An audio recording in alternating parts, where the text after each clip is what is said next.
Hello students, welcome to my video. कैसे हो आप लोग? देखो बच्चों, अभी तक हम लोगों ने क्लास 9th मैथमेटिक्स के सारे चैप्टर सॉल्व कर लिए हैं। अब टाइमिंग वो आ गया कि सभी बच्चों को एनुअल एग्जामिनेशन आने वाली होंगी या फिर कुछ बच्चों के चल भी रहे होंगे। तो एनुअल एग्जामिनेशन के लिए मैंने कुछ एमसीक्यूज बनाए हैं जो कि आपके सारे चैप्टर से रिलेटेड हैं। उन पे डिस्कस कर लेते हैं जो कि आपके एनुअल एग्जामिनेशन में काफी आपकी हेल्प करेंगे। ऐसे ही क्वेश्चन कुछ होंगे सिमिलर से। मैं ये तो नहीं कहती कि सारे यही क्वेश्चन होंगे, हो सकता है इसमें से कुछ क्वेश्चन हो या इस टाइप से क्वेश्चन होंगे। तो पहला क्वेश्चन है आपका, between two rational numbers. First MCQs है, between two rational numbers. Option है आपके पास में कि इस क्वेश्चन का मतलब है दो रैशनल नंबर्स के बीच में कितने रैशनल नंबर्स आते हैं। ठीक है, ऑप्शन है there is no rational number, कि दो रैशनल नंबर्स के बीच में कोई रैशनल नंबर नहीं आता। भाई ऐसा होता है क्या कि कोई रैशनल नंबर नहीं आता? तो ये वाला तो ऑप्शन नहीं है आपका। ठीक है, ये क्रॉस हो गया। सेकंड है there is exactly one rational number, कि दो रैशनल नंबर के बीच में केवल एक ही रैशनल नंबर आ सकता है। भाई ये भी गलत है, हम एक से ज्यादा निकाल सकते हैं। सी ऑप्शन है आपके पास में, there is infinitely many rational numbers. इस पे देखो, there is infinitely many rational numbers, इसका मतलब है कि दो रैशनल नंबर के बीच में हम कई सारे रैशनल नंबर्स निकाल सकते हैं। तो बच्चों ये वाला ऑप्शन नंबर सी जो है ये आपका करेक्ट आंसर है। और फोर्थ ऑप्शन पे पढ़ना चाहो पढ़ लो, अदरवाइज तो कोई मतलब ही नहीं है। There are only irrational number, वो बोल रहा है कि केवल इरेशनल नंबर ही आता है रैशनल के बीच में, ये तो गलत ही ऑप्शन। ठीक है, तो इसका आंसर हो गया आपका option number C, there is infinity many rational numbers. ठीक है, सेकंड क्वेश्चन है आपके पास में। सेकंड क्वेश्चन है, root two is a polynomial of degree. आपके पास में रूट टू है, ठीक है, ये एक पॉलिनोमियल है, तो इसकी डिग्री क्या होगी? क्या होगी डिग्री? Degree to.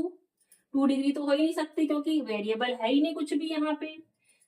ठीक है, वेरिएबल अगर कुछ होता उस पर डिग्री होती तभी तो हम शो करते। जीरो। ठीक है, जीरो ही आंसर है इसका। देखो कैसे जीरो आएगा, मान लो वेरिएबल एक्स था, रूट टू एक्स, इस पे वेरिएबल हमने पावर क्या कर दी? जीरो। जब किसी पे भी पावर जीरो होती है तो उसकी वैल्यू क्या हो जाती है बच्चों? वन हो जाती है। तो यहाँ रूट टू इंटू वन करेंगे तो आंसर रूट टू होगा ना। तो इसका आंसर हो गया आपका option number B, zero degree. ठीक है, सी ऑप्शन में वन था एंड वन अपॉन टू, तो ये तो है ही नहीं ऑप्शन में, तो डिस्कशन का मतलब ही नहीं है। ठीक है, क्वेश्चन नंबर थर्ड है, if two and zero is a solution of linear equation 2x plus 3y equal to k, then the value of k is। अब इन्होंने ये दिए हैं, वैल्यूज दी हैं, ये वैल्यू हमेशा x की होती है एंड ये वाली y की वैल्यू होती है। तो हमें x की जगह पे 2 पुट करना है एंड y की जगह पे 0 पुट करना है। वैल्यू निकाल लेते हैं भाई, 2 into two plus 3 into zero equal to K. 2 into two 4 हो गया, 4 plus 3 zero zero equal to K. तो के की वैल्यू कितनी आ गई? के की वैल्यू हो गई 4। तो इसका ऑप्शन नंबर ए ठीक है।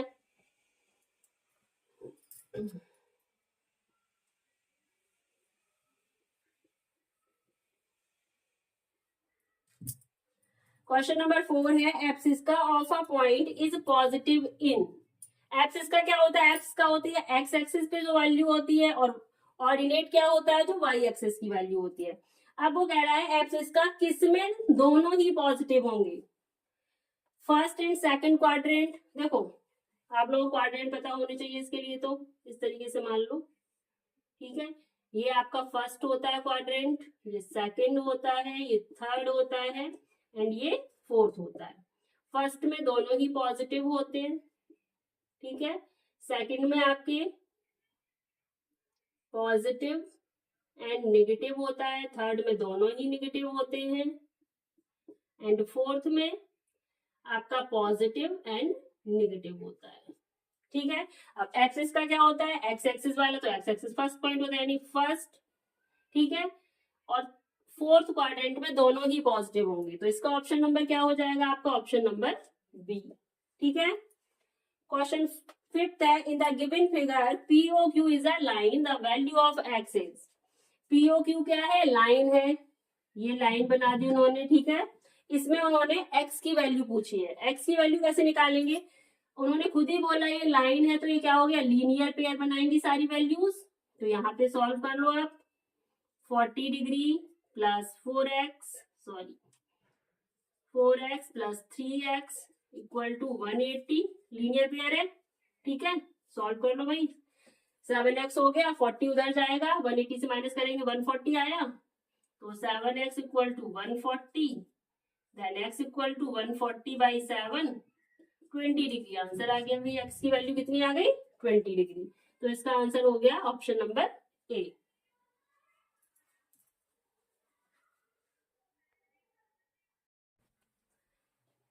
Sixth MCQ है, which of the following is not a criterion for the congruency of triangle?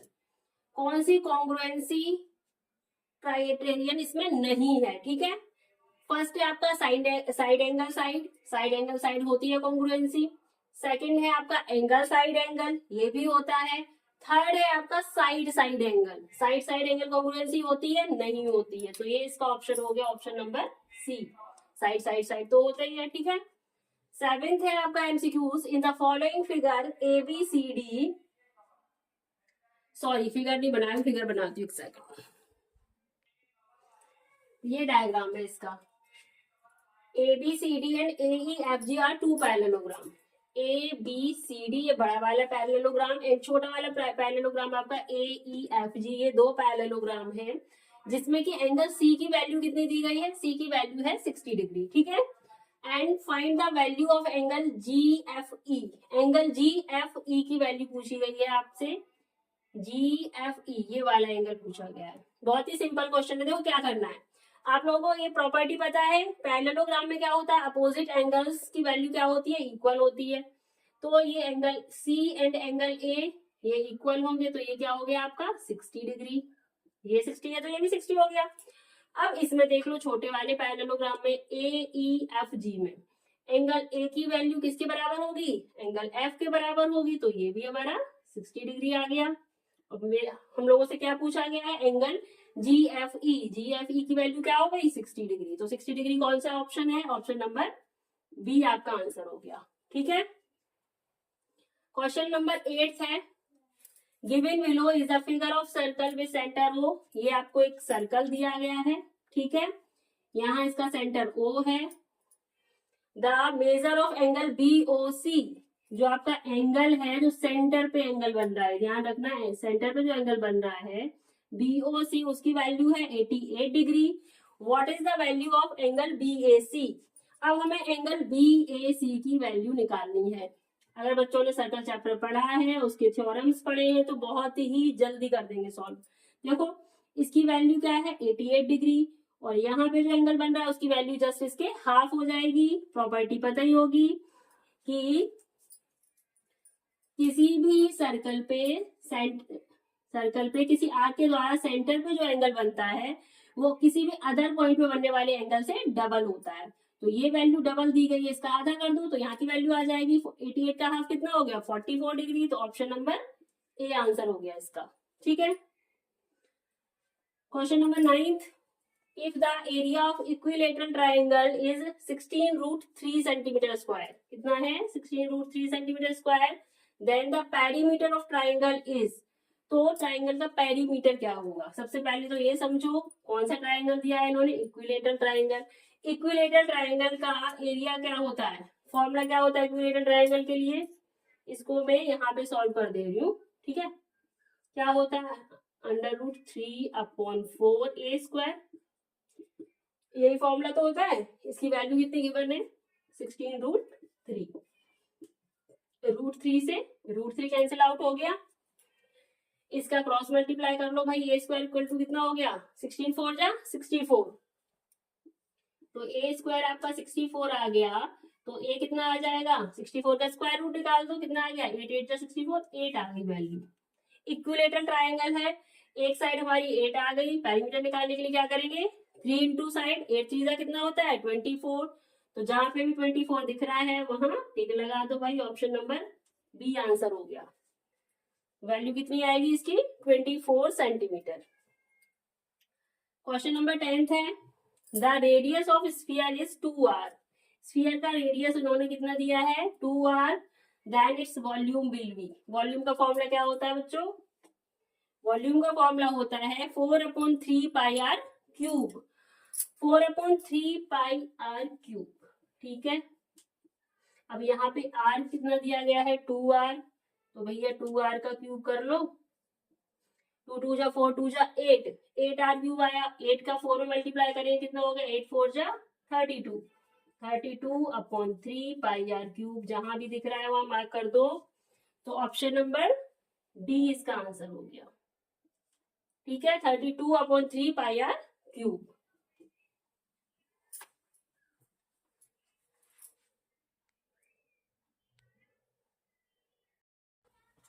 अब आते हैं इसके क्वेश्चन नंबर 11 पे। In bar graph the width of bars, option A है proportional to the corresponding frequency, option B है have no significance, C है proportional to the space between two consecutive bars, और option number D है आपका proportional to corresponding height. अब ये पूछा गया जो बार ग्राफ होते हैं आपके, उसकी विड्थ किस पे डिपेंड करती है?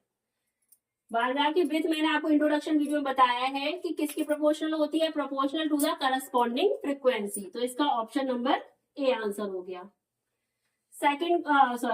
नेक्स्ट क्वेश्चन है question number 12। Which of the following is irrational? इसमें से आपको ये बताना है कि इरेशनल नंबर कौन सा है। ऑप्शन ए पे आते हैं, चेक करते हैं। √4/√9, √4 की वैल्यू कितनी आ जाएगी? 2 आ जाएगी, और 9 की वैल्यू 3, 2/3। ये तो आपका रैशनल नंबर हो गया। √12/√3, 3 4 जा 12, √4 आया, 4 की वैल्यू 2 होती है भाई, ये भी आपका रैशनल हो गया। अब आते हैं सी ऑप्शन पे, √7, ये तो देखते ही लग रहा है भाई इरेशनल नंबर है, तो ऑप्शन नंबर सी आंसर हो गया। डी भी चेक कर लो, डी को क्या है? √81 है, 81 का अंडर रूट क्या आता है? अगर अंडर रूट निकालते हैं तो 9 आएगा, तो ये भी रैशनल हो गया। बाकी तीनों रैशनल है, तो ये क्या है? √7 आपका इरेशनल नंबर है। Question number 13। In a right circular cone the cross section made by a plane parallel to the base is a. Right circular cone कैसा होता है आपका? ऐसा कुछ होता है ना, इस टाइप से। ठीक है, तो उसमें पूछा है कि इसका जो बेस होता है, बेस जो होता है, बेस कैसा होता है? भाई बेस पता है कैसा होता है? सर्कुलर होता है। इट मींस इसका ऑप्शन नंबर सी आंसर है, सर्कल। 14th है a diagonal of a rectangle to one side of rectangle at 25 degree.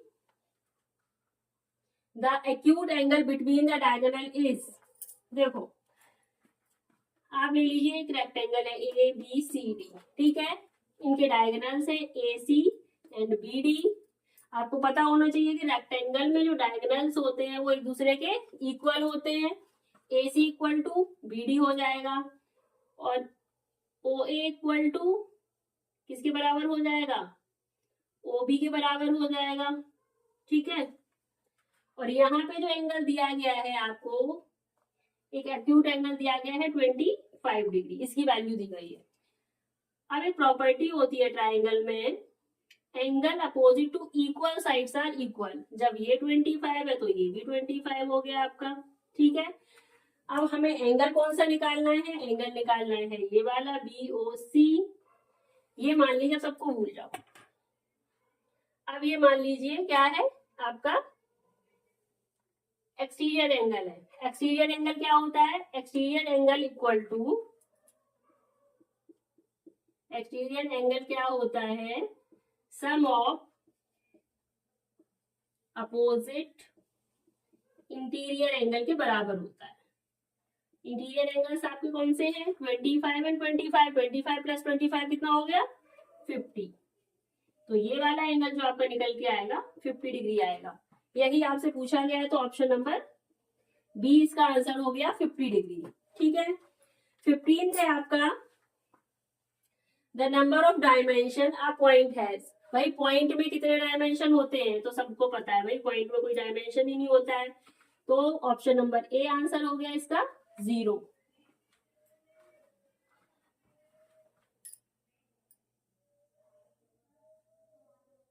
Number 16 है factorise 12a² b minus 6ab²।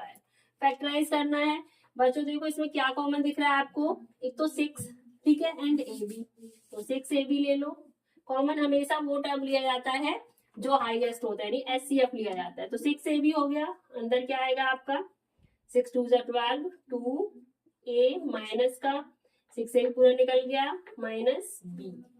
ये किस ऑप्शन में आपके, ऑप्शन नंबर ए में है 6ab 2a माइनस b। तो ऑप्शन नंबर ए आंसर हो गया इसका, ठीक है।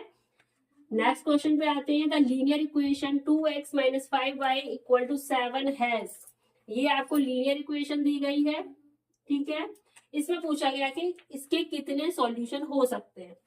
ये तो आप लोगों ने पढ़ा है अपने चैप्टर में। Linear equation has infinity many solution, इसके कई सारे सॉल्यूशन निकल सकते हैं। तो इसका आंसर होगा ऑप्शन नंबर सी। 18 है in RHS rule H stand for. RHS rule पता है आपको, फुल फॉर्म पता है इसकी क्या होती है, राइट एंगल हाइपोटेनस साइड।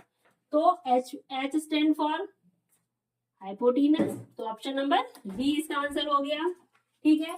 अब क्वेश्चन नंबर 19 एंड जो 20 है वो आपके असर्शन और रीजन है, ठीक है। असर्शन रीजन के लिए 4 ऑप्शंस होते हैं आपके पास में, वो मैं यहाँ पे लिख दे रही हूँ, ठीक है। इसके ऑप्शन में यहाँ पे लिख दे रही हूँ। 4 ऑप्शन होते हैं, वैसे तो आप लोगों को पता होगा, फिर भी एक बार लिख दे रही हूँ असर्शन और रीजन। फर्स्ट ऑप्शन जो ए होता है, ए ऑप्शन में होता है आपका assertion and reason both are true and reason are is the correct explanation of assertion A। इसका मतलब होता है कि असर्शन और रीजन इसमें दोनों ही करेक्ट होते हैं, और जो रीजन होता है वो असर्शन को करेक्टली एक्सप्लेन कर रहा है। एंड बी ऑप्शन में होता है both assertion and reason are true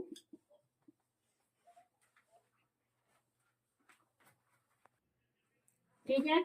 B option में होता है both assertion and reason are true but reason are is not the correct explanation। इसमें assertion और reason अपनी अपनी जगह पे ट्रू होते हैं, बट जो रीजन होता है वो करेक्टली एक्सप्लेन नहीं कर रहा होता है assertion को, ठीक है। सी ऑप्शन में होता है assertion A is true and reason R is false, and D option में assertion is false and reason is true, ठीक है। अब आते हैं क्वेश्चन पे। क्वेश्चन 19 है, इसमें assertion है according to Euclid first axiom, Euclid के फर्स्ट एक्सियम के according things which are equal to the same things are also equal to one another. इन्होंने एक एग्जाम दिया था, इसके अकॉर्डिंगली इन्होंने बोला था कि अगर कोई दो चीजें आपस में इक्वल हो रही हैं और वो दूसरी चीज तीसरे के इक्वल है, तो पहली और तीसरी चीज भी आपस में एक दूसरे के इक्वल होगी, ठीक है। तो ये एग्जाम सच में दिया था और फर्स्ट एग्जाम ही है, तो आपका असर्शन बिल्कुल ठीक है। रीजन में है if A B equal to P Q, A B P Q के इक्वल है, and P Q equal to X Y, और पी क्यू किसके बराबर है, एक्स वाई के बराबर है, then A B equal to X Y. तो देखो ये फर्स्ट थिंग हो गई, सेकंड के बराबर है, ठीक है, एंड सेकंड थिंग थर्ड के बराबर है, तो फर्स्ट और थर्ड आपस में इक्वल हो जाएंगे, तो ये हो भी रहे हैं इक्वल। इट मीन्स ये जो रीजन है असर्शन को करेक्टली एक्सप्लेन कर रहा है, तो इसके हिसाब से आंसर नंबर, तो ऑप्शन नंबर ए आपका आंसर हो जाएगा। यहाँ पे आंसर क्या आएगा, ऑप्शन नंबर ए। यहाँ पे 19th का आंसर लिख दीजिए, 19th का आंसर हो गया ऑप्शन नंबर ए, ठीक है। अब 20th क्वेश्चन पे आते हैं। 20th क्वेश्चन में असर्शन है if angle A and B form linear pair of angle A equal to 40 degree then B equal to 150 degree. Linear pair का आप लोगों को पता है कि लीनियर पेयर का सम कितना होना चाहिए, 180 डिग्री, बट इन्होंने एक एंगल दिया है A 40 और एक एंगल दिया है 150। 40 एंड 150 हम प्लस करें कितना आएगा आपका 190। तो ये तो भाई गलत हो गया, असर्शन गलत है आपका। रीजन है sum of linear pair of angles always 180। कोई भी लीनियर पेयर होता है तो उनके एंगल्स का सम कितना होता है 180। रीजन ट्रू है, तो ऐसा किस ऑप्शन में होता है, assertion is false and reason is true, ये होता है ऑप्शन नंबर डी में। तो 20th क्वेश्चन का आंसर है आपका, 20th का आंसर है ऑप्शन नंबर डी। ठीक है,